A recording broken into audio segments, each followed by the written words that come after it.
Would you like to swing on a star, carry moonbeams home in a jar, and be better off than you are? Or would you rather be a mule? A mule is an animal with long, funny ears, kicks up at anything he hears. His back is brawny and his brain is weak. He's just plain stupid with a stubborn streak. If you don't want to stay in school, you might just grow up to be a mule. That's all you get.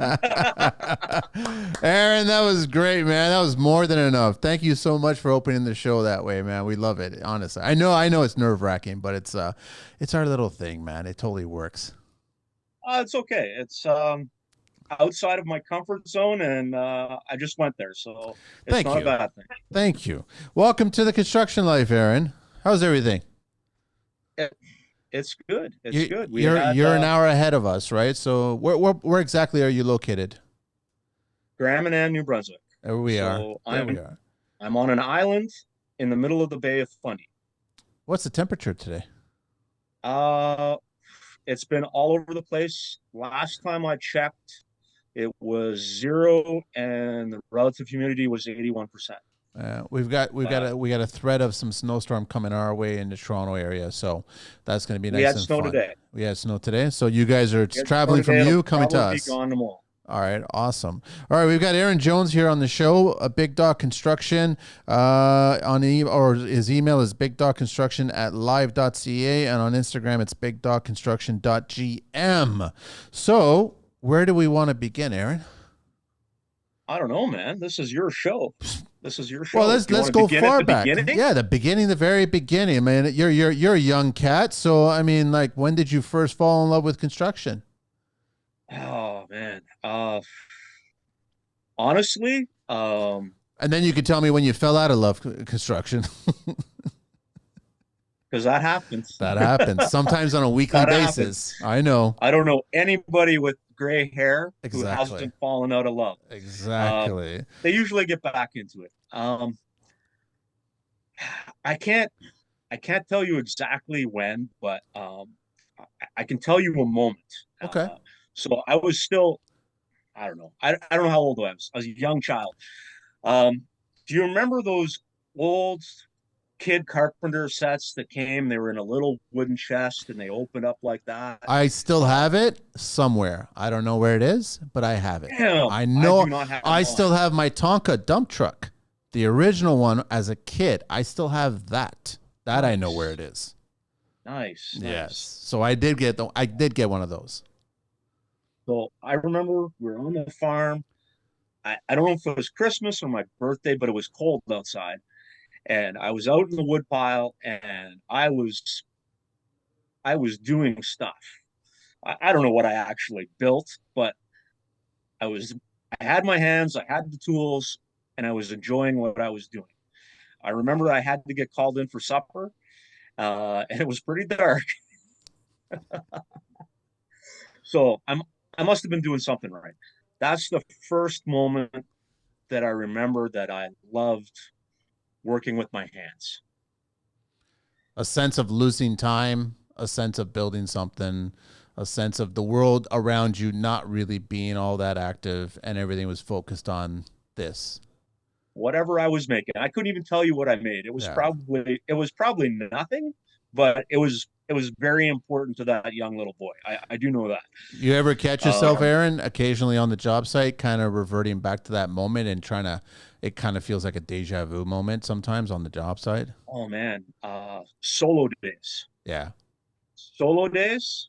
Sometimes, like it was 8 o'clock in the morning and now it's 2:30 and you turn around and all this stuff is done. Yeah. And you just haven't stopped.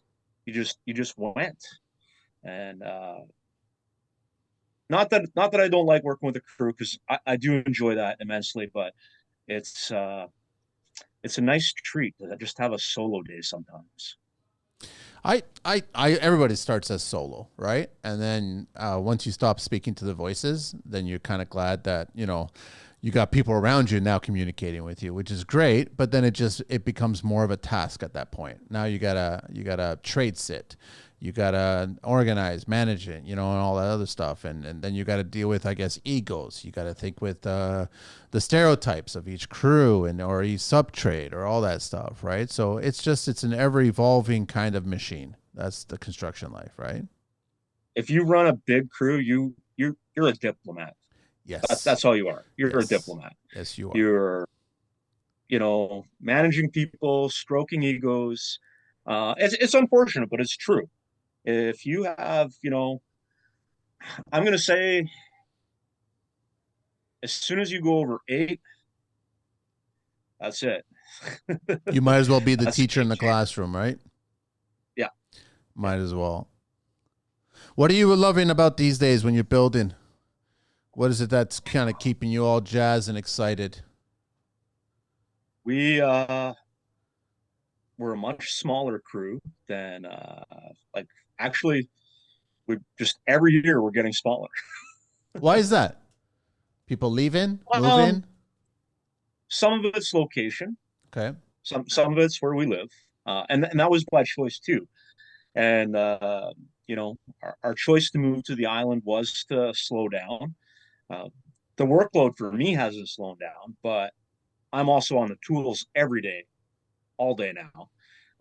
There's, you know, I won't say I ever put my bags down, but there was lots of days that I wore them and didn't actually use them, if that makes any Yeah, sense. it does. Yes.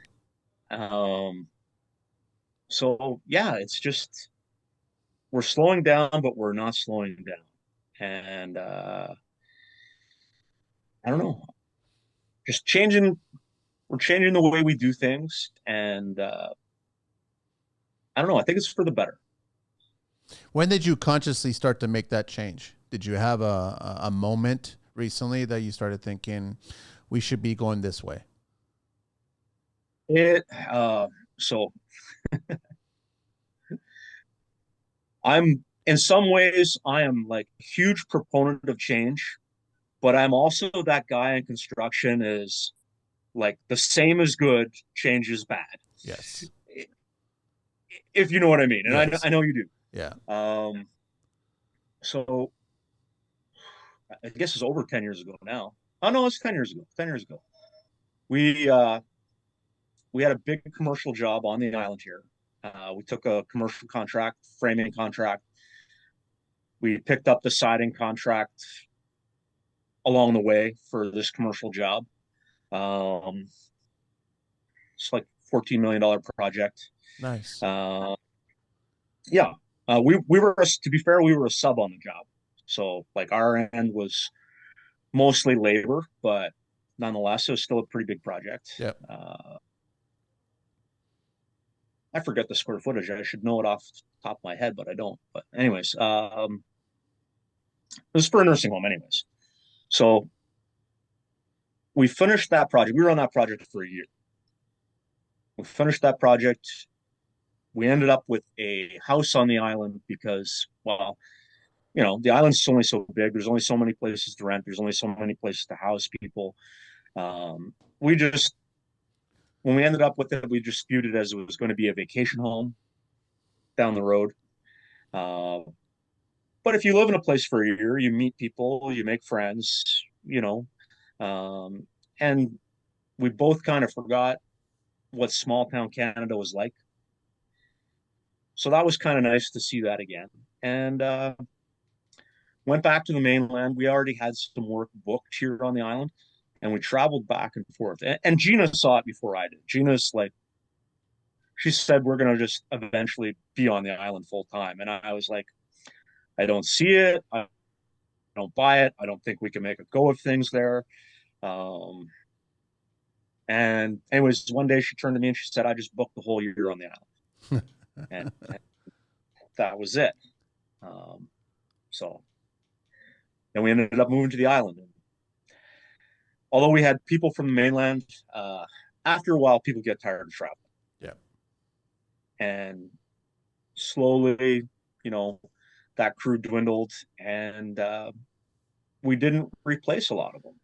And actually, now it's down to well, Gina does a lot of stuff behind the scenes that nobody ever sees, but And she does a lot of our paint and prep and finish work and all our tile work. But day to day, most days is just me and one other person now. I know that you were recently here in Toronto, and you got to check out the Construct Canada show. It was the first time you ever attended it? The first time I was to Construct Canada, yeah, Yeah, okay. It's a good show. It's definitely a good show to go to and it check it out. was it was not what I was expecting. What were you expecting? Um, I guess I was expecting your typical trade show. No, Um, no, it's not quite like that.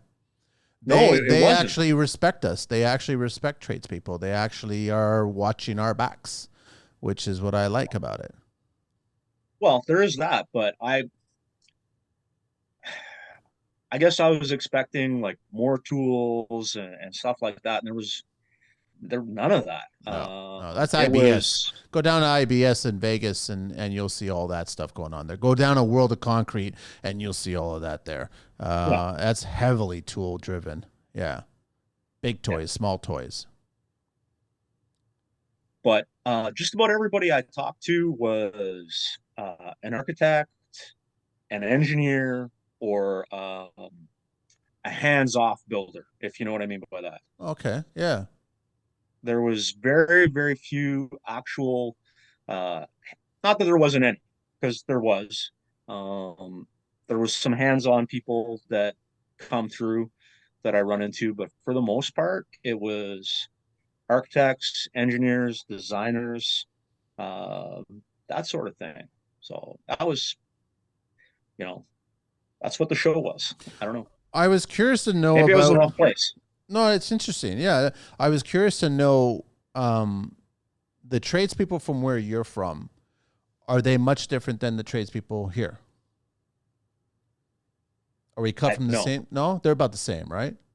no, tradespeople across Canada, I think are roughly the same. I mean, everything is on a curve, and that's unfortunate. But you're going to have, your guys are just getting through the day. Yep. You're going to have the people that are still growing, and you're going to have your overachievers. That's the same in any any trade, any occupation. Yep. You're going to have that I level of agree. people. Yeah. I'm slowly learning that it's the same thing around the world too. It is. Yeah. It really is. We're Uh, more alike than not, you know. so I had the great opportunity to spend a little time in Switzerland in August and see some construction stuff happening there, and went to a couple of different manufacturing plants. There some prefab, a window plant, and they do build some stuff differently over there in Europe, but it's the same problem. Yep. They're in a labor crisis. They don't have enough people. So, and it's not just Switzerland, that's Europe as well. I think it's the whole They're just, world. Yeah. yeah, yeah. So now, okay, so now you got a smaller crew out there. Are you liking it better? Are you liking that vibe that's kind of bringing you back to, I guess, the earlier days, and you can have more focus? I guess you could be a little more clearly directed when you're working. It's either got to be two or four. Okay. That's where I'm at in life right now. It's either got to be two people, including myself, or four people. And if I can't have if I can't have those numbers, I'm not interested anymore. You don't need the Uh, odd person out. I tried it for a little while, and there are situations where it works very well. You know, if I can be on the saw feeding two people, you can get some production. Absolutely, you can. But when that stage of construction is over and you move into something else, then it's either two people doing something and then I'm over here doing something that only I can do instead of showing somebody how to do what I can only do. I get it. And Yeah. I don't mean that in that way. It's just they don't have the experience to do it yet. They haven't done it enough, or they've never done it before. And I don't know. That's not really passing things on. And I think that's where I'm at. I'm ready just to, if I have any knowledge, I just want to give it to you. Aaron, am I fair to say, because this is how I kind of get the sense from you, you're more of a thinking person's tradesperson instead of just a swinging the hammer tradesperson. You know what I'm saying? You know what I mean by I've that? been accused of that before. Okay. And the only reason I bring that up is because you can see it. You can totally see it in your work that there was thought, more thought than the average, I would say, behind the action of the work. And has that always been the case with you? Unintentionally, probably yes. Okay. Even when I was still learning how to be a carpenter, I was I was accused of that. I remember I was doing a commercial job downtown Fredericton. I was working for CD Drywall. We were steel stud, hanging board, and I had a partner, and we were working together. And his name will come to me, but damn. Don't worry. It comes Anyways, with the gray hair. It totally comes with the gray hair. Just yeah. use the Anyways, he gray would hair. come by and he would Yeah. call us the brains and the brawn. That's what Nice. he and I wasn't the brawn. Yeah. Yeah. But it's good to do that. And I guess I want to ask you, are we better? Like, are we building better these days? Or are we just like, are there way too many products out there that are kind of creating this construction noise? Like everybody's kind of getting into our system and we're like, oh, you got to do this to make this better. You got to do that to make it better. Is that what's going on here? Is that what I'm seeing? I Without, there is a lot of noise. yeah, There is a lot of noise. that's what I mean. There is a Yeah. lot of noise. But the world got smaller, right? So you're not just dealing with stuff that was manufactured in your own country or within 500 miles. You're dealing with a world market. Yeah. So yeah, and everybody's competing for that little piece of the pie. I think tradespeople have to be smarter now than ever. They have to be more aware of what they're doing and the choices they're making than ever. And some of the stuff that you guys got going on in Ontario, honestly, it kind of scares me. Hmm. Uh, What comes to I'm mind? worried.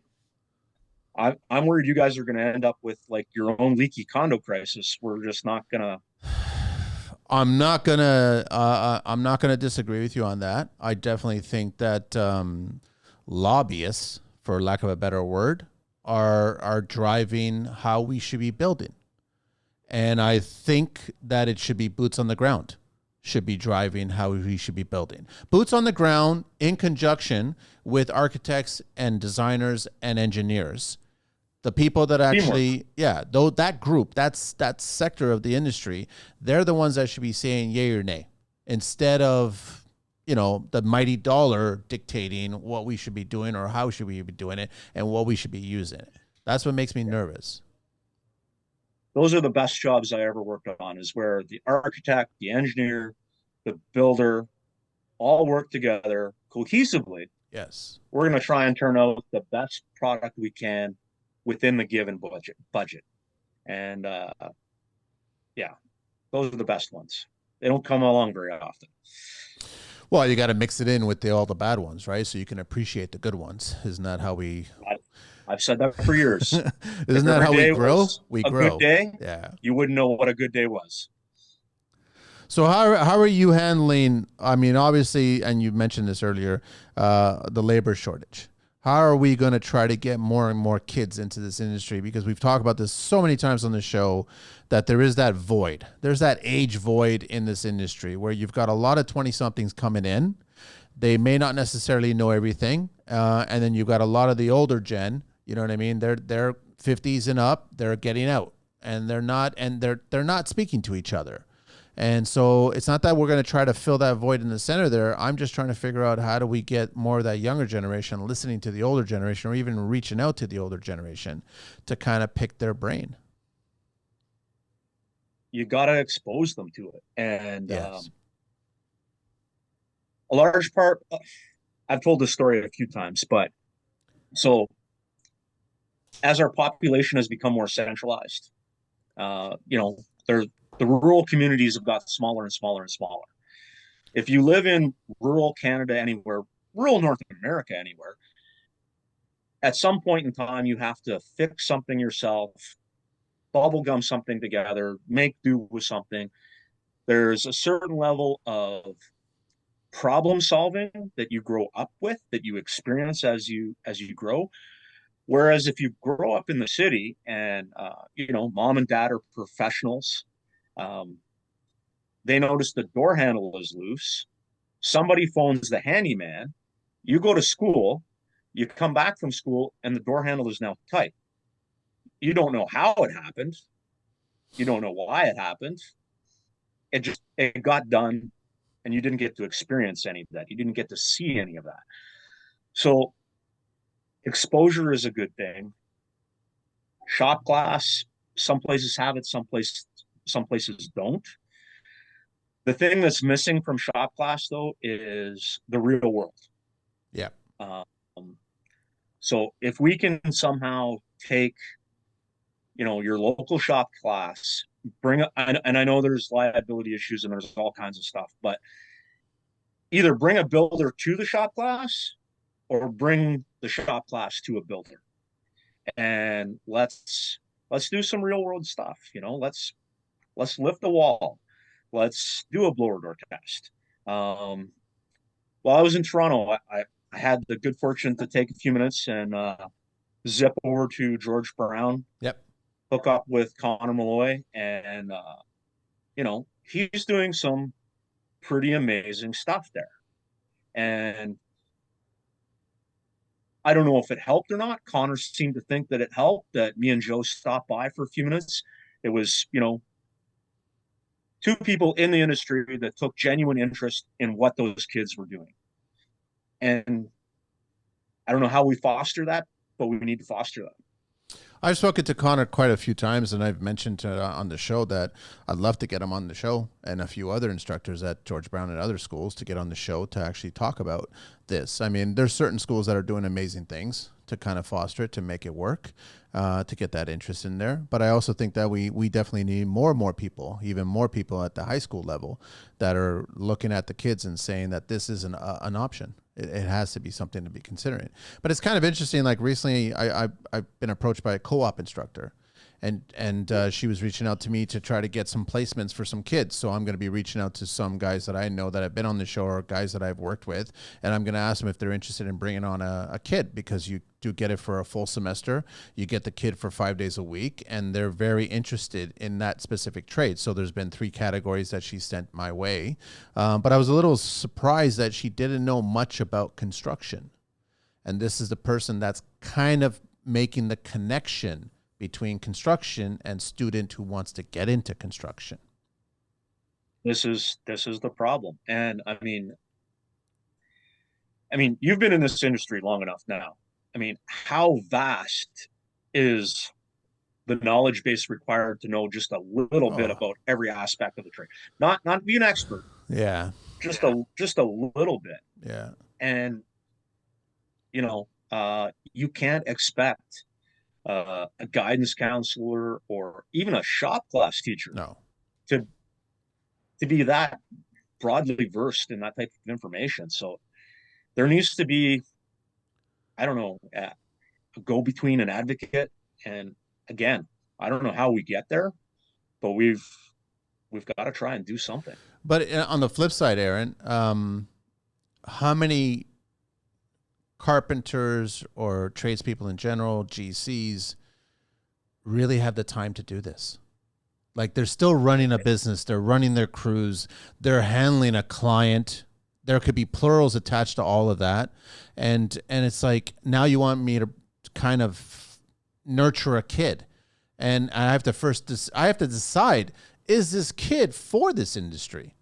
You know what I mean? Like, I can see that the kid might have bright eye, want to be in this industry, love it, but are they looking at it through filters? Are they looking at it like, oh, construction's amazing because I see it all over social media and it looks amazing, it looks stunning, it looks great. And I'm like, okay, let me tell you about the time that I was about waist deep in mud and it was raining and I had to waterproof and I had to clear things out and shoring fell apart. Let me tell you about all those times and everything that happened, all those negative times. That wasn't pretty, man. So it's challenging. It is. And I think you're going to have um, you're going to have the same people wash out of the trade that you always would. Like, Yes. I don't think the percentage is going to change.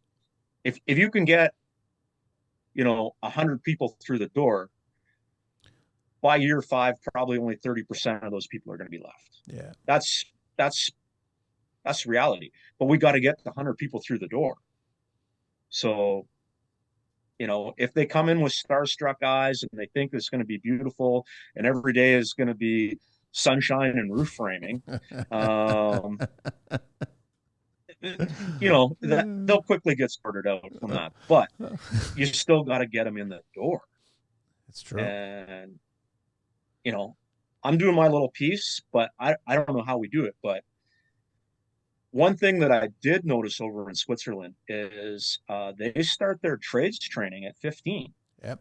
Sooner, earlier. That's big. And That's big. it is. It is. And by the time they're, 19, 20, they're already a qualified tradesperson. And I mean, they'll be the first people to say that, not everybody sticks with it. Yeah. Some people go other ways, but I don't know.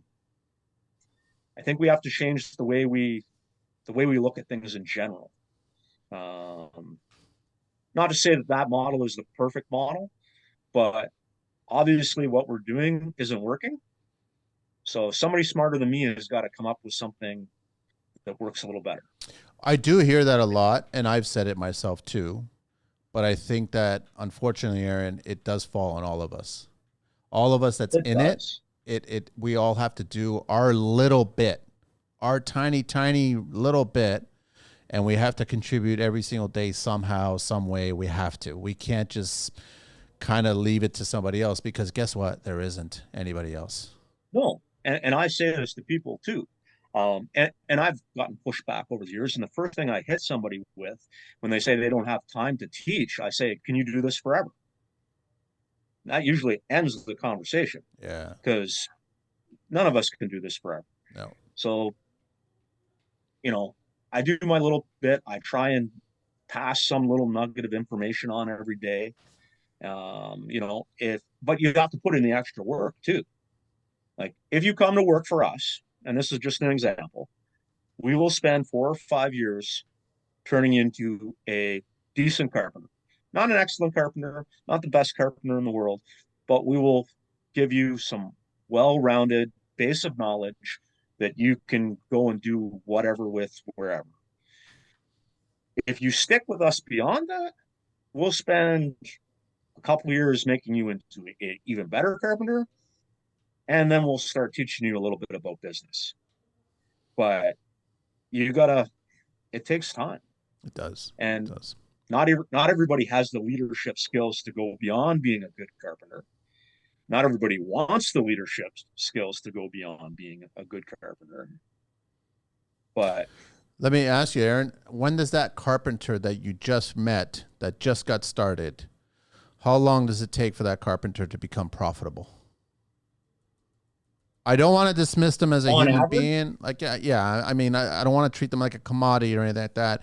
But I mean, there is, as a business person, we have to look at them like, if I'm not making money off of you, then. On average, for us to say, okay, every working day, this person, or I don't know, 90% of the time you're profitable. It's probably 2 years. That seems about right. Yeah. It's probably 2 years. And that's the thing, and it depends on how much training you put into them. If you I could hire somebody tomorrow to run a nail gun, and if that's all I ever have them do, well, yeah, probably they'll be pretty profitable at that. Yeah. But when I don't need them to run a nail gun, they're going to cost me money. Yeah. Let me do a little history and construction. History of the handsaw. I have no idea about this. Angelina gets this stuff for me, which is great. Before metal saws, people used sharp stones like flint and fish bones to cut meat and vegetables. Some of the oldest metal handsaws were found in ancient Egypt and dating as far back as 1500 BC. They were made of copper and had no handle. Iron became a more popular material around 300 BC. Original saws were used like sharpening files to make accessories, not for cutting wood. Ancient Romans developed the idea of using a wooden frame to hold the saw blade, controlling the depth and direction of the cut. Saws were almost exclusively cross-cut saws for woodworking. Rip-cut saws were developed in Japan in the 15th century, but didn't take off until development of the rolled steel around 1650. Most household owned a handsaw for cutting wood by the 1800s. Double-edged saws became popular in the 1900s. Handmade saws were replaced by mass-produced saws in the mid-20th century, where handmade saws were built to last with wooden handles and resharpenable blades. Mass-produced saws were disposable and low cost with plastic handles and hardening teeth. I had no idea. It's interesting. I learned quite a bit just now too. So, So where does the name Big Dog Construction come from? uh, so when Gina and I got together, um, we've we've always had big dogs. At the time, What I kind of had breeds? What kind of breeds did you guys have? Newfoundland Great Pyrenees. Oh, they're big. Black and white. Well, actually, I don't have a black and white one right now, but I did have a black and white Newfoundland too. So, I've never seen a Newfoundland dog, like really a black and white one. yeah, But Great Pyrenees are always white, no? they're pretty much always white, but some of them do have color, a little Okay. bit of color. Like, Okay. Yeah. some of them have a badger face. I don't know if Yes. you've ever seen that. Yeah. Yeah. Yeah. So Foggy is our youngest right now. He is not quite a year old, and he's about 90 pounds. And the biggest ham there is. He's a goofball. He's a Yeah. clown. Yeah. So in the back of the pickup truck, it's just bags and bags and bags of feed, or it's like you got to fill It's it. actually Yeah. it's actually not that bad once they're full grown. Okay. All right. So, but yeah, I don't have any back seats in my truck. There's Uh, there's that joke. You know that joke about the difference between cats and dogs? That if a homeowner goes on a vacation, they can leave 7 bowls of food for the cat, and the cat will eat 1 bowl at a time every day for the 7 days, and then the dog will eat all 7 of them on the first day and starve for the other 6 days. And I love that because that's exactly what dogs do. they can. Yeah. Some of them don't, but most of them do. Yeah. Yeah. We've Okay, got so one that's where here it that came would from. graze Yeah. for 7 days, and we got one here that would eat it in 7 minutes. Yeah. So Yeah, that's what I figured. So no, it's a great name. But I want to ask you, so why did you all of a sudden start caring so much about every little detail that you do? Was that just from the beginning and you just like looked at it and go, okay, I don't care. I'm here. I'm here already. We're working on it. We're doing this detail. Let's seal it. Let's make it tight as possible. Let's make it work. it's it's growth, it's evolution. It didn't happen overnight, you know.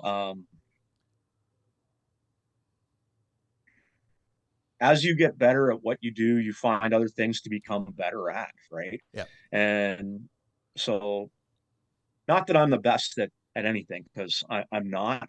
I can, if you give me enough time, I can get by at just about anything. But so, yeah, it was durability. Um, like I'll use splashings, for example, because that's I'm very passionate about Yeah. that because Yeah. I got tired of fixing rot. And don't get me wrong, I've made a pretty good living over the years fixing stuff that I shouldn't have had to fix. But it's You know, frustrating. It's very frustrating. well, initially it didn't even register. You know what I mean? It's like, oh, this is broken. Well, that was stupid. Why would anybody do that? And you fix it and you move on. But then it's Pete and repeat get in the boat, and you're seeing like I just put $150,000 worth of material and labor into this building for $50 worth of inattention to detail. Um, I'll give you an example. There's a 3.5 story apartment building. Yep. Uh, they had balconies off of them. So the balconies were decked over with plywood, Now, I assume at some point somebody was planning on covering them with like Duradex, some type of vinyl or something like that. That never happened. So here the building is 7 years old. I'm there cutting out sections of wall, 16 feet wide, 3 stories up, Wow. because it's gone. Okay. It's gone. And it's because the balconies ended up pitching back into the building. The flashing was put in place with PL something, PL 400, PL something, like not any type of normal sealant that you would Okay. use. Yeah. And the flashing wasn't in the right location. Mm. Um, so, and I did that for, I forget how many units, but it was, you know, basically you come in, you set up the poly in each unit, you tear out the patio door, you tear off the siding, you rip out the wall, the insulation, wiring, whatever, put it all back together, drywall it, somebody comes in, fixes it all back up, paint, tear everything down, move over, do another 16-foot section, move over, you know, and it was literally for a little bit of detail, uh, probably 4 tubes of high quality sealant and somebody who knew how to bend a flashing, To be able to you know, avoid all of that. to avoid all that, avoid all that. Well, maybe that's the reason why we have such high condo fees in Toronto area or any other area across Canada, because things are not being built properly or whatever. But then there's also a lot of blinders going on. And so guys are only given Wow. so much time, so much money to build it. And they're not like yourself where they're not thinking about the construction. They're just thinking about the hours in the day. Yeah. And to be fair, I would never install a window or a door the way I did in like 2000. No, you learned. I yeah, things, there's better ways to do things, and that's just, I'm still learning better ways to do things. I remember in my first couple of years of construction, I was so conscious of trying to figure out new ways of doing things because I just had this fantasy thinking that construction can evolve. I didn't understand why are we still building it this same way that's been built for the last 30, 40 years or whatever? Why can't we try these new products? There's companies, from what I'm reading, there's companies making better products that, in theory, when you read about it, it makes sense to use this, right? But I also remember the young kids hanging out and I would kind of show them what I learned and share it with them. But then in the back of my head, I was always still thinking about cost analysis. And I was like thinking, were you always doing that to yourself? Thinking, sure, I can spend this extra little effort, cost next to nothing, $50 at the time or whatever. But if I did that for every single job and it compounded, am I still being profitable at that point? Or am I just kind of overbuilding too much and not being profitable? there's there's a balance there for sure, and I won't bring Gina down, but she'd tell you that sometimes I make the numbers not work. That's where I'm kind of getting at, Aaron. That's what I figured, right? We have our passion cap on, and we have to still keep our profit cap on too. Well, and you got to find that balance between, it always has to function. Yes. If it doesn't function, it doesn't matter. Then we got to make it durable so it lasts a while.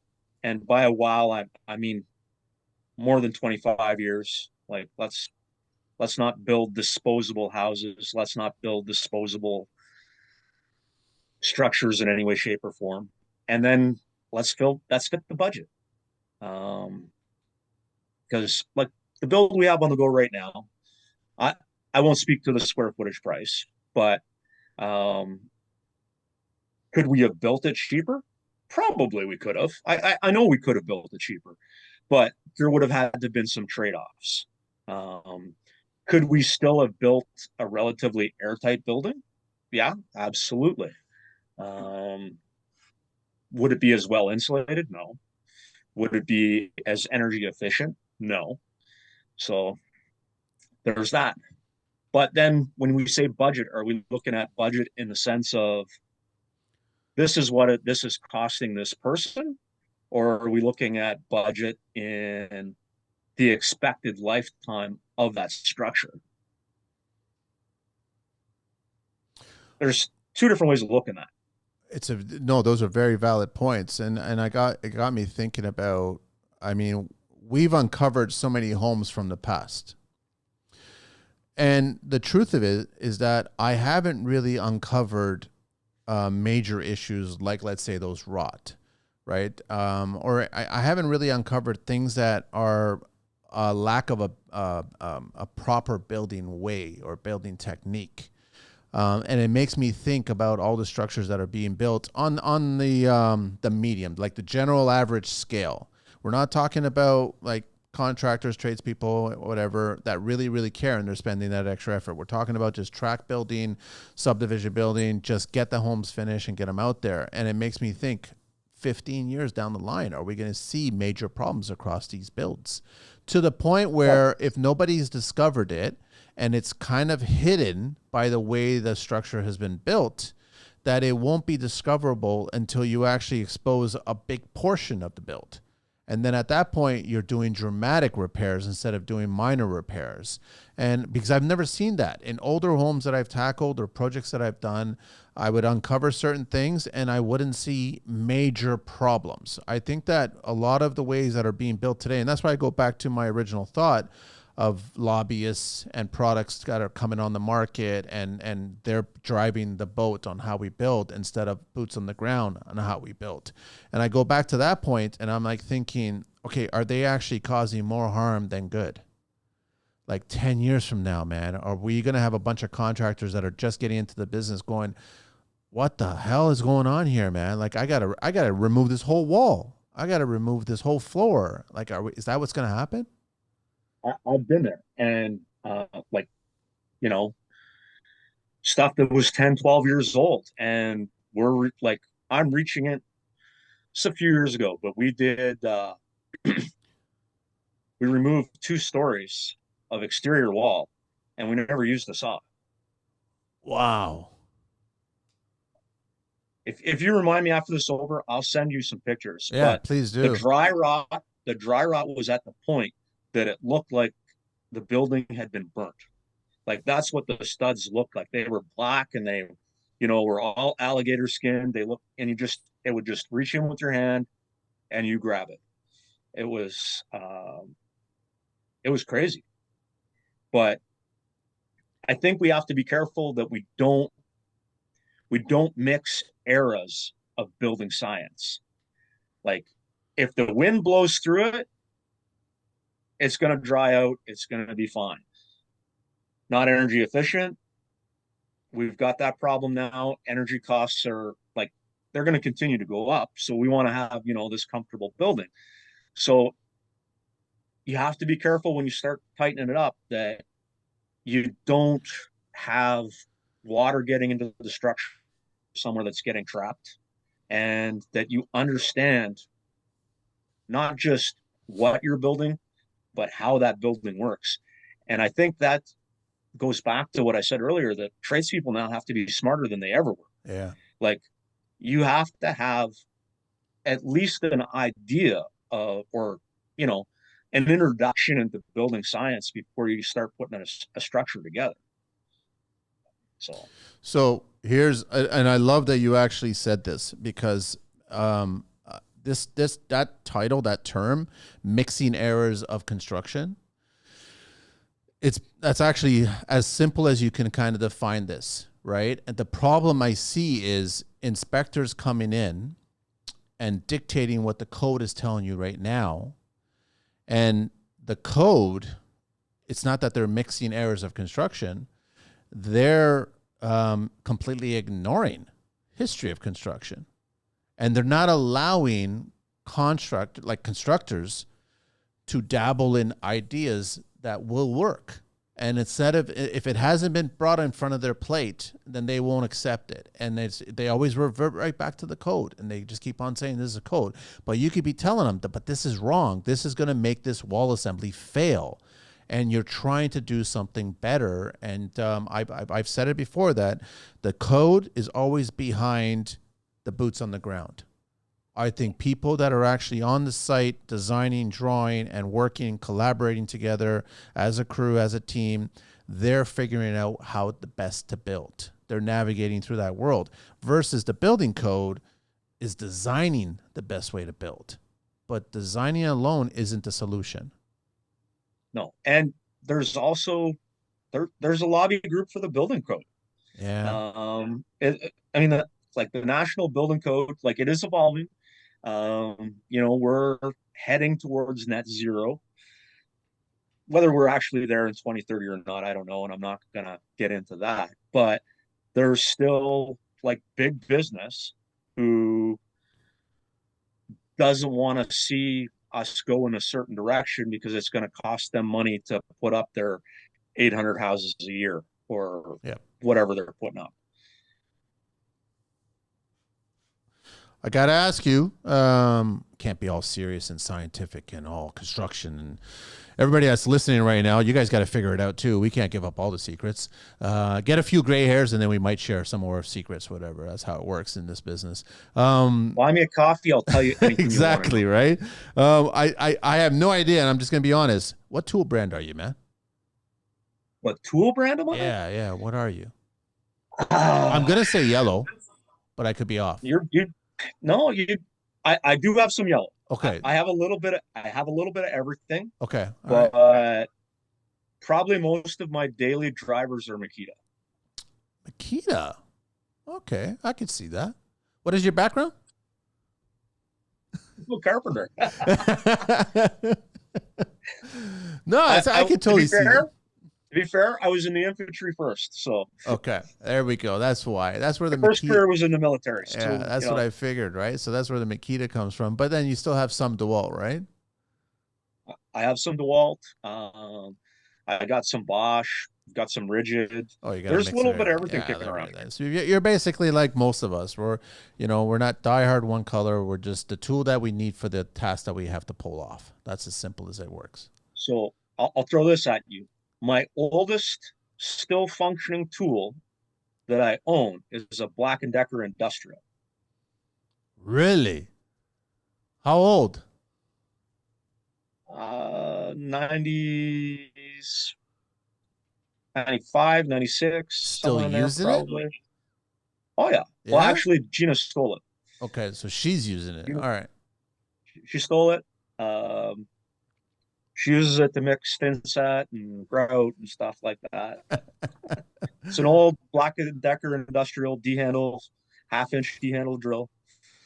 I got no beef against Black & Decker. They're a good brand. That was the precursor to DeWalt. Yeah, they're the ones that started everything. And technically speaking, they're the only ones that have been in space.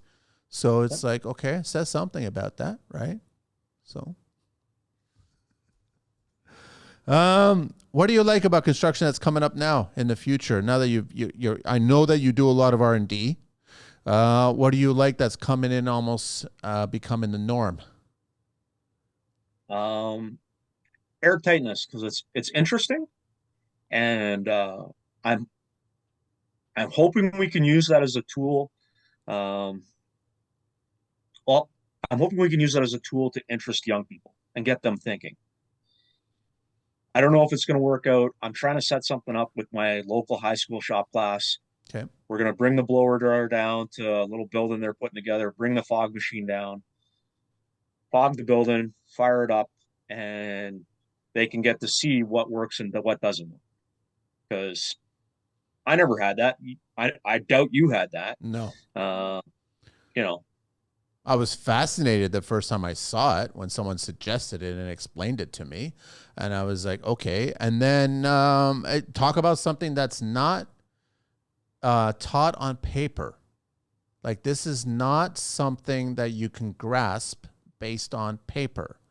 I think you have to understand building carpentry technique to kind of really understand what we're talking about here. Problem solving. Yeah. Problem solving. You can give people the skills, or you can teach them skills. You can't teach them how to think, but you can give them ideas how to think analytically or break things down step by step to solve problems, but you actually have to experience it and go, Yeah. okay, Yeah. let's try this. And when it doesn't work, okay, plan B. When that doesn't work, plan C. Um, and go back and fix your own work.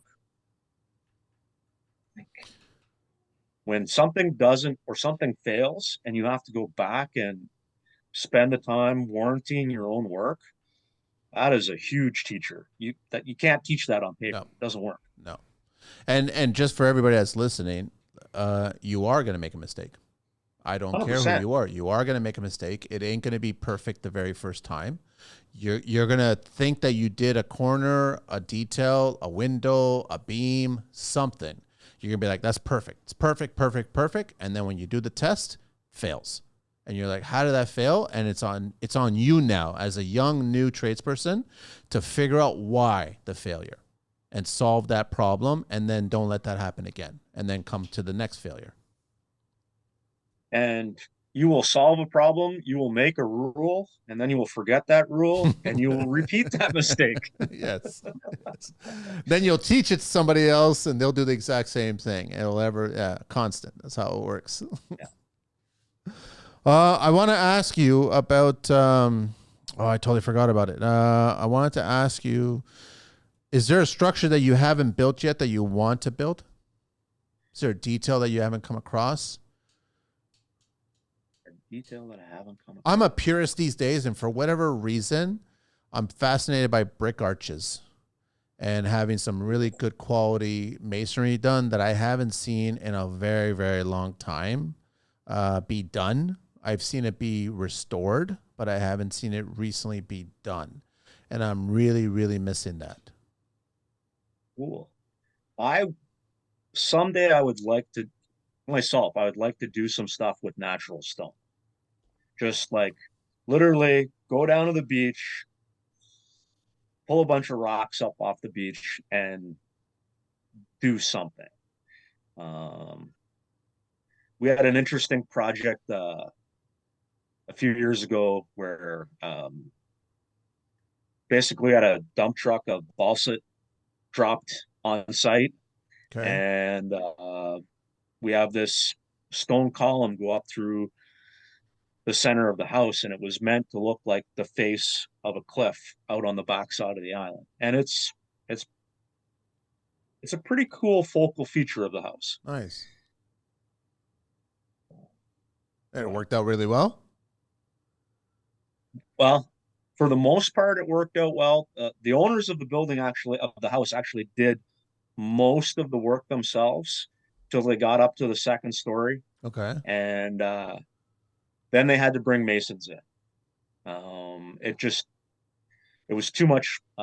So she was a sculptor, he was a metalsmith. So you got somebody who's thinking purely artistically, and you've got somebody who's thinking in 10,000ths of an inch. Building stone, and took way longer than it probably should have. And when the mason, you can actually see the transit. Like most people wouldn't notice, but I can see if I walk into that house, I can see where it changed from them doing it on their own, where it was an art project, to the mason showed up where it's like art, but Oh, let's get it done. yeah. It's still cool, Yeah. No. but you can see the difference. I remember years back, probably 2 or 3 decades ago, I was actually walking along the lakeshore here, and we have the Don River there.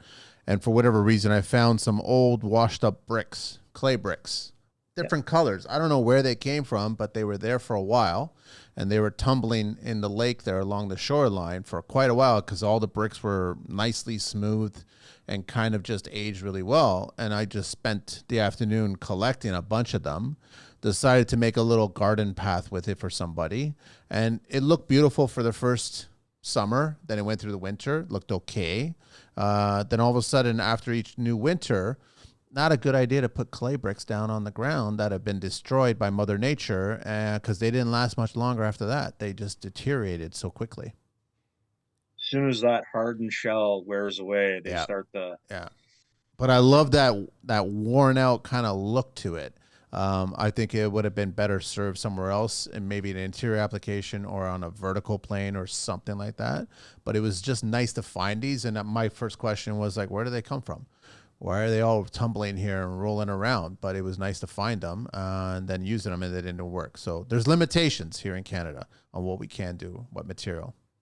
Limitations on every building product. Yeah, yeah. Are you envious of different places and what they're doing outside of Sweden there? Um, A lot of concrete, I guess, in Eastern Europe, Middle East. But then you get their into the concrete work U.S. is Yeah, you get a lot of incredible. siding, a lot of wood working. A lot of big wood. Yeah, They say it's timber frame. yeah. Um, Here in Canada, don't get me wrong, I'm very happy with where I live. I love my, average commute that's under 15 minutes. And, Wow. Takes me 15 minutes to get down the driveway in Toronto. I know it's bad. should I tell you that there's no stoplights on the island? Nothing at all. Really? Well, there's stop signs, but there's no stoplights. Wow. What's I mean, wow. Yeah, it's look up the island when we're done here. I want to check it out for sure. I want to check it out, man. Come visit. I'll come for sure. I'll come. What's the Buy you a drive? lobster dinner. What's the drive like, or what's the flight? No, the flight's nothing. Well, the flight would be nothing, but then you'd have to rent a car, get on the ferry. It's an hour and a half ferry ride. So That's not that long. That's not that long. Let me share a little bit of OBC talk. We're talking definitions these days. Chamber. Do you know what a chamber is in the OBC? Well, it's not your code, but a structure in a shallow buried trench with an open bottom and pressurized distribution pipe. A check valve. A valve that permits flow in only one direction and prevents a return flow. Circuit vent. A vent pipe that serves a number of fixtures and connects to the fixture drain of the most upstream fixture. A cleanout. A fitting access in a drainage venting system to allow for cleaning and inspection with replaceable airtight cover. Clean water. Water passed through a recirculation system. Construction index, the CI. A level on a scale of 1 to 8 of a building's performance regarding construction type and fire protection. Contained use area, a supervised area where occupant movement is restricted to a single room by security measures out of their control. Continuous vent, a vent pipe that is an extension of a vertical section of a branch or drain. We're coming across a lot of terminology these days, and I don't know what the hell they are, but they're on the drawings sometimes. So, Aaron, where do you want to go from here, man? I don't know. There was something I was going to say when we started with chamber. I lost that train of chamber. thought, but Oh, I was actually going to ask you: is there a construction bone to pick that you have on these days? oh, No, you love it all, huh? well, no, I do love it all, but um, we got we have some distinct camps, if you know what I mean. We've got Okay, I think so. people that are, I've been doing this for 30 years, 40 years, and no, like my stuff is never broken, my stuff never rots, you know, and then we've got, people that are looking at the changes and looking at where the code is going and kind of embracing, newer technology. And I think we need to take some of those guys, Rattle them. well, and say, look, you've got 5, 10, 15 years left to hand on the expertise that you do have that are valid, Yeah. and give it to this next generation. And, let's move forward, because everything moves forward. Otherwise, we'd all be driving Model Ts, right? I mean, that's the way it is. That's my thought process with that group of individuals is you're not driving, well, for the most part, you're not driving the exact same vehicle you're driving 30 years ago. You've kind of purchased something else or driving something else for a reason. Same with phone. I don't see anybody carrying around with an audio Vox battery cell phone paying $1.50 for a minute usage. So you evolve. Everything evolves, including construction. 100%. No, I agree with you. And it's just, I think maybe we got to wait until the younger ones just keep on coming up and they fill that void somehow and they help us get more younger trades into the business. And then hopefully the older ones will educate what they can and share what they can and then enjoy the rest of their days, which is great, which is what we want them to do. But we would love for them to give up a lot of the information that they've learned over the years. Yeah, because some of it will be lost. It will be. Some of it will be. And historically, if you look at any occupation historically, there's things that become a lost art. And that's going to happen. And I don't know. I don't think we can prevent it all, but I think we can do our best to curate some of that information and, at least create something where people can go back and look and find that information. Where do you see Big Dog in about 10 years, man? 10 years? Have you guys discussed it or no? It's too far. 5 years? 5 years, we'll still be building. Yeah. 10 years, I might be in a shop full time. Might be. Never stopping swinging the hammer. No, it's just going to evolve. I probably in 10 years, obviously I'm going to slow down more than I am right now. And I probably will be even more fussy about what I do and don't do. And maybe it'll be more of a, finish work, administrative, building science consultant type thing, but it probably won't be lifting walls. No, leave that for the other people. I was going to ask you, Aaron, how are the inspectors by your way? Are they pretty cool, pretty educated, down to earth? It depends. Okay, so you pretty much have the same cross section that we have here. Yeah, it's you got this. I mean, people are hard. People are hard. Yeah. You can find the right person, but they have the wrong personality, and you don't get what you need out of them because it doesn't work. So yeah, it's boils down to people, and you just got to find the right people to work with. How are you when you first meet them on site? They come on your site, whatever particular, if it's a framing inspection or if it's a mechanical inspection or whatever, how are you when you meet them? So right now we have our current inspector, we have an amazing relationship with. Okay. We just, more often than not, when he shows up on our job site, it's to have a conversation. It's really not about, he does check the boxes. We do get, but it's usually to have a conversation. But we're also, because of the way our inspections work, we're usually letting him know ahead of time that, because we're using this as a vapor retarder, we're covering up the framing. So we took a whole pile of pictures. If you want to see it, you want to show up before we do this, because we don't actually have a framing inspection. We have a pre-drywall inspection. Yes. So if I use Sega Myrex as my vapor control layer, Yep. Well, you can't see through that. So he'll usually show up twice or sometimes not at all, and pictures work, but it hasn't always been that way. Would he prefer video? Would he like video more, or? He's never asked for video, but I would be happy to provide it for him. Yeah. He is, unfortunately, actually, I think he's retired now. Okay. So I don't know who the building inspector is going to be in January. But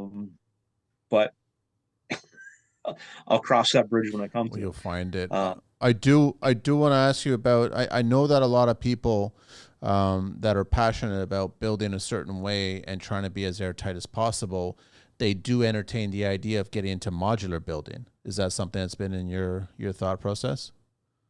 I appreciate it, and I can see it functioning well in some locations. I've done panelized in the past, and there's pros and cons to that as well. When it works well, it works very well. Yep. When it doesn't work, it doesn't work. One thing I do like about modular construction, panelized construction, and not not at least any of the shops that I've seen in North America, but the ones that I've seen in Europe is they're very well lit, they're climate controlled, they're clean, they're a nice work environment, and they've set things up so that people can build longer.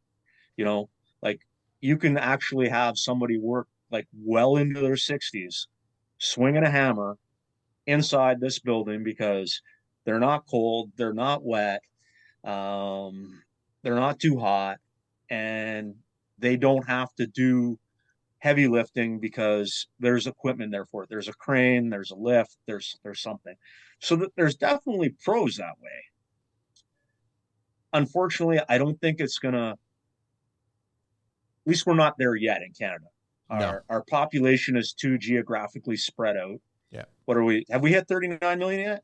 We're just under. We're just under 39 mil. We're very close. Oh, but we're you know geographically we're all over the place. Yeah. So to have a a modular plant to realistically and efficiently service an area, you'd have to have one like I don't know every 1,000 kilometers. Would that be reasonable? Yeah. And I don't know if that's feasible.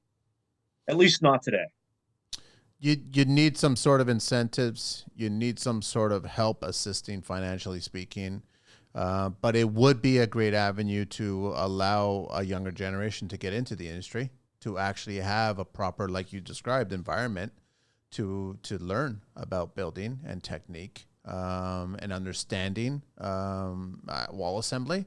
I think there's a lot of lack of knowledge on wall assembly and understanding wall assembly. Well, that's also connected to just trades in general not respecting each other and building what they want to build to achieve things. You know what I'm saying, right? And then I do know what you're saying. they don't care about the next one. They don't care about the preceding one. Like it's just like they just don't care. And so I think that that environment. That's taught. Sorry. That's taught. That's taught. Yeah, it is. That's been shown to them. Yeah. You have to lead by example, and that's in some places, not everywhere, but in some places that has been lacking in our industry. And I think some of that was the way our industry changed overnight. Like all of a sudden we went from tar paper to house wrap, and well, it's true. No, I'm laughing because I just came across an old roll of tar paper and it kind of got me reminiscent of how things used to be. And I'm like, why do they still make this? They still produce it. And it just scares me that they still produce it. So that's why I was laughing on the tar paper. Real tar paper actually is still not a bad product, and there's places for it if you can find real tar paper. Yeah, there's a difference. Yeah, for sure. But somewhere in there, like the building industry changed a little bit, and I think some of the people who should have been teaching that next generation got caught learning the new style of building, and I don't know, somehow that group of tradespeople got left behind or didn't get the education they need. And maybe I don't know, maybe I'm looking at this wrong. I don't know. Maybe I'm making things up. No. But I think there was just a generation of tradespeople that didn't get the education coming up they needed. And I don't know if that was also the evolution of the money man. Because at one point in time, if there was a structure going on, whatever it was, a house, a barn, a bank, there was a carpenter there, and he was running the show. And somewhere along the way, investors got involved in building, and that changed things as well. So I don't know. You got me, Aaron. You got me so excited about this whole term of mixing errors of construction. And it, honestly, I'm hoping Connor's listening, or I'll shoot him an email or something like that. But I definitely think I could see that as a course. I could see that as a whole course in school, teaching kids about mixing errors of construction and getting a real good understanding of how it was and how it is and how it should be, and Well, really it's learn. true. Yeah, It's true because if you're gonna take a house from, let's say, the 1800s, because they're out there, they still exist. Um, we did one a few years ago. Probably the initial part of the house was from like 1780s, probably the original land grant. The addition was from 1916. wow. Like full logs in the basement, probably cut off of, right there. But most of the structure of that house was solid, Yeah, like completely solid. But the wind,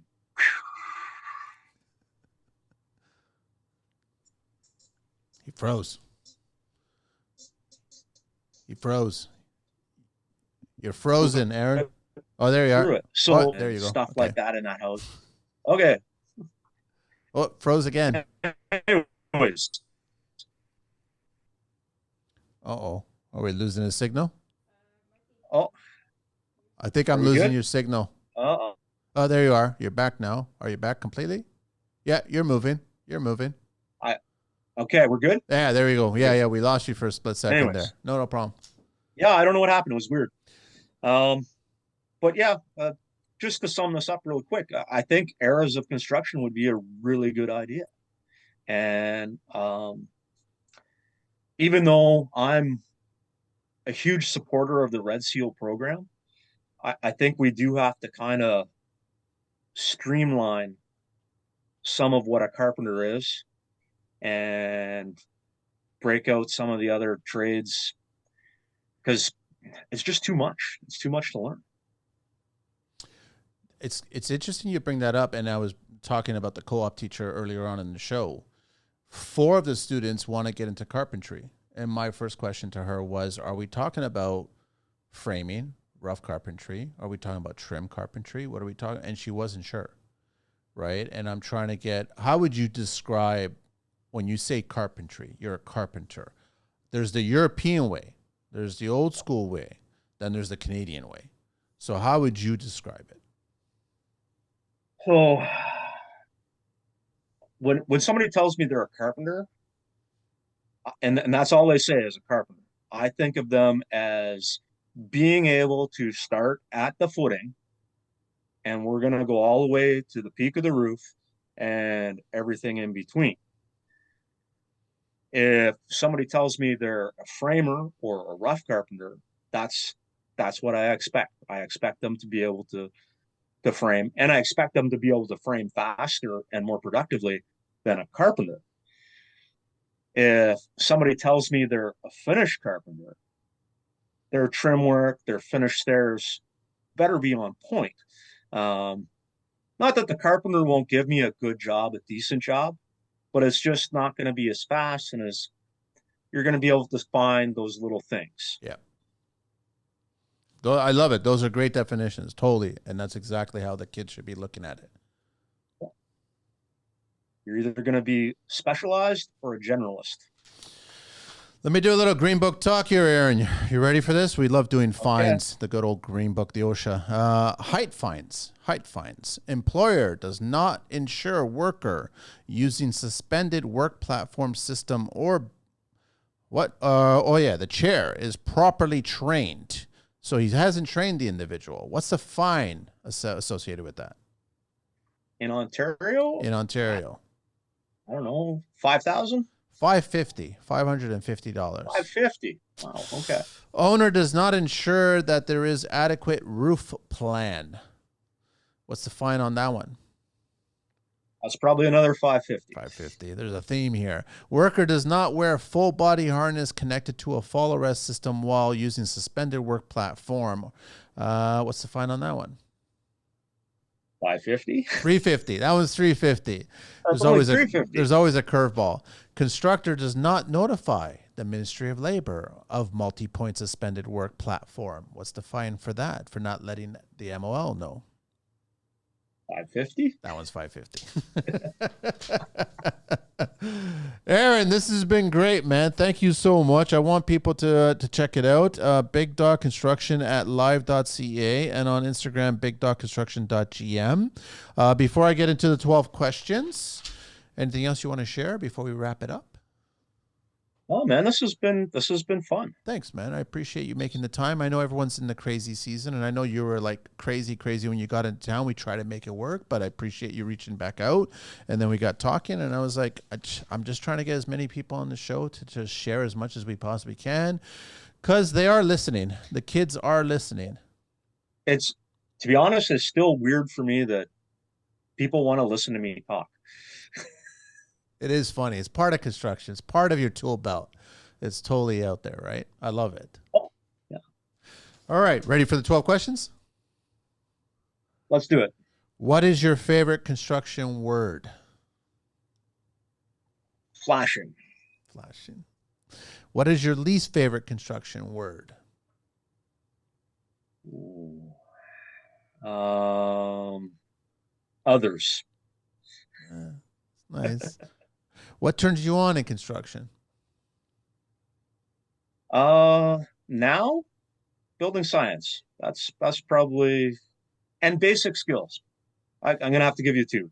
They're both BS. Basic skills and building science. I love both of those, but do you feel at times, because I feel like this, it goes back to that noise. I find that there's quite a bunch of navigating through the waters of building science. I just find there's a lot of information out there that may not necessarily be all the best information.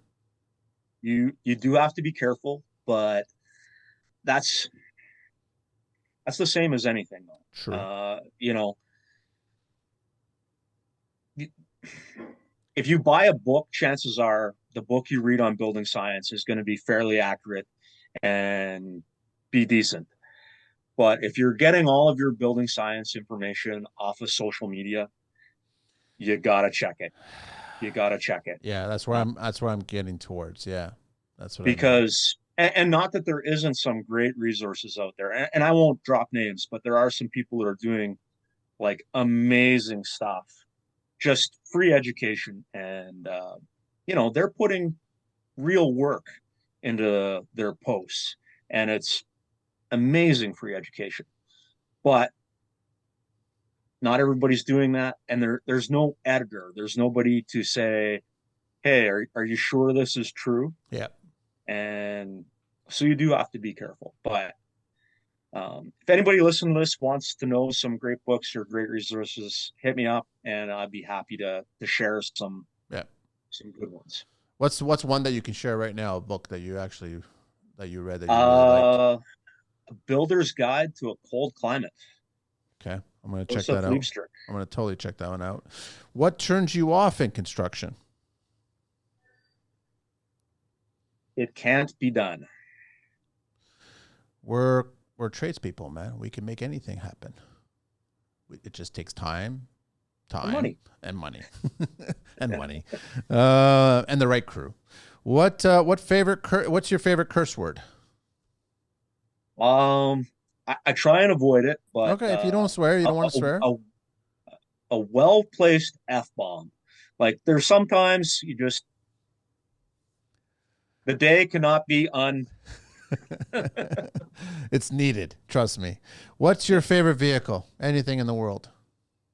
Oh, I may never have one because it's a want. It's not a need, but I'd like to have a 66 Beaumont.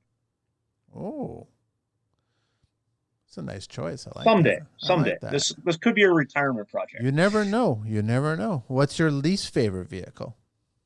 The one that doesn't work. Yeah. Dun, dun, dun, dun. What construction sound or noise do you love? That is a toss-up. A circular saw that, like, you can hear the worm drive and it's doing its thing, or when you hear somebody running a hammer. And and you know what I mean. Yeah. They like they're hand banging, and it's tap, Bullseye, whack, bullseye, tap, bullseye, whack. bullseye. I know, I know. Uh, Respect. yeah. What construction sound or noise do you hate? Breaking glass. Yeah, yeah. That's a bad day. Doesn't matter where you are, what site. There's nothing You hear good. that sound, Uh, somebody's having a bad day. yeah. What profession other than your own would you like to attempt one day? I, you know what? I'm pretty happy playing with wood, so it'll probably just end up, you know, cabinetry, furniture making. That's kind of Nice, the direction it'll nice. The be. shop, the nice warm It'll be the shop. shop. Yeah, totally, Yeah, totally. What profession would you not like to do? accountant. We need them. We totally need them. Oh, Last question. 100%. It's just not me. I know. Last question. If heaven exists, what would you like to hear God say when you arrive at those pearly gates? Not bad. Not bad. Aron, absolute pleasure having you on the show, man. Thank you so much. Appreciate it, Manny. It's been fun. Is there anything else you want to share, Aron, before we wrap it up? So this coming August 26th, will be the third annual International Flashing Awareness Day. It used to be a fake holiday, but seeing as how this is the third holiday, It's for real. it's a real holiday now. Nice. So on social media, whatever platform you're on, post a flashing detail you like, post a flashing failure, uh, anything to do with let's get water down, out, and away. Awesome, man. I love it. I'm looking forward to it. I want to share something that day as well, too. I hope you do. All right, we'll do, man. All right. Thanks so much, I'm gonna Aron. keep an eye out for that. Oh, I will for sure, man. Don't worry. All right. Thanks so much, Aron. Really appreciate your time, man. Thank you so much for being on the show. Appreciate it, Manny. It's been fun. All right. Everybody check it out again. It's bigdogconstruction.gm on IG. Reach out to him for some insight. Bigdogconstruction at live.ca. That's it, man. Thank you so much, man. Really Appreciate it, man. Have It's a been great fun. holiday break, and then we'll chat with you in the new year. Perfect. It All sounds right. awesome, man. Thanks, Angelina. We are out of here.